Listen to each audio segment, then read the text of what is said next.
Mopelia, aux îles sous le vent, à 180 km de Mopiti. Mopelia, régulièrement dévastée par les cyclones, mais offrant toujours une richesse naturelle sans pareille. À bord du Tahiti Nui 9, 21 familles de Mopiti. Elles ont répondu à l'offre du tout nouveau GIE Poeno Raromatei, collecter des naissins de nacre dans le lagon de Mopelia. Marcelo a été désigné responsable du projet à Mopelia. Avant de rejoindre l'atoll, il a dû quitter femme et enfants à Mopiti. Son épouse aurait bien aimé l'accompagner, mais 2 de leurs filles sont encore scolarisées.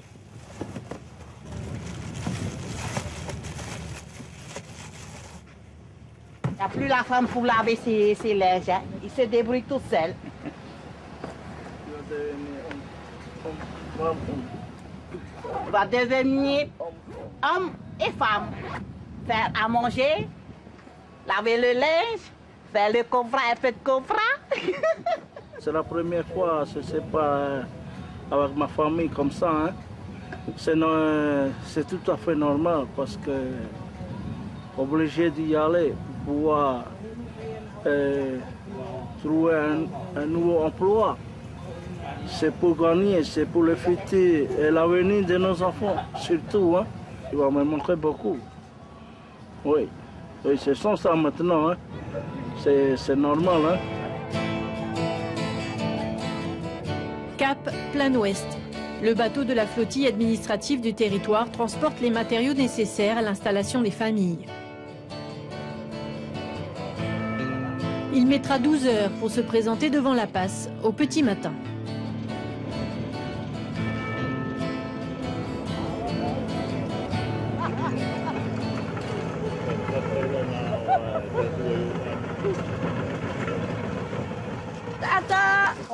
Ceux qui ont signé leur assurance, hein, quand vous avez fini, vous venez voir les 3 pour vérifier et après vous pourrez prendre.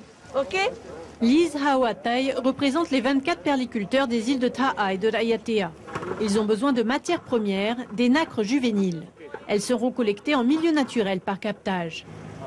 Avant, c'est un tonnier qui rapportait les naissins des Tuamotu, mais il a dû arrêter ses rotations aux îles sous le vent, devenues trop chères. Ça se faisait déjà avant. Et ça a bien marché. Et le prix était plus haut que ceux de Tuamotu. Et au niveau transfert de bateaux, les bateaux préféraient aller aussi au Tuamotu.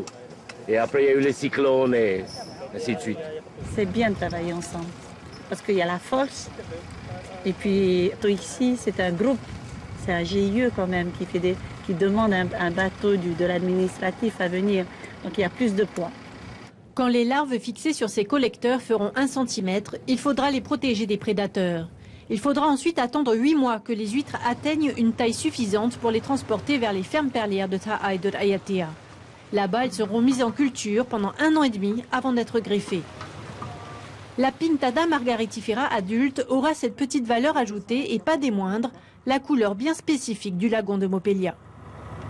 Et ça aussi. C'est une nacre endémique et elle a des couleurs, elle a de très belles couleurs, celles que les acheteurs recherchent au niveau des, enfin, la couleur qui va se retrouver sur les perles. On va espérer 60 à 70 nacres minimum sur un collecteur. Hein. Voilà. 600 collecteurs. Donc ça va donner quoi, 42 000 naissins? Les stations de collectage demandent peu de surveillance. Du coup, les familles pourront s'adonner à la pêche ou au copra. Les 3 uniques habitants de l'île en vivent déjà. Francky en produit 6 tonnes par trimestre, soit 850 000 francs de chiffre d'affaires. Il est naturellement devenu président de la toute nouvelle coopérative. Je donnerai 100 mètres à chacun de l'argent. Et là, il fait le copra, il ramasse les cocos. Et en même temps, il coupe ses cocos et décortiqués. Et en même temps, il nettoie la cocoterie. Reste maintenant à s'installer. Marcelo et son fils ont choisi une parcelle au nord, près de la passe, plus poissonneuse. Pas de temps à perdre, ils vont devoir tout construire, de A à Z.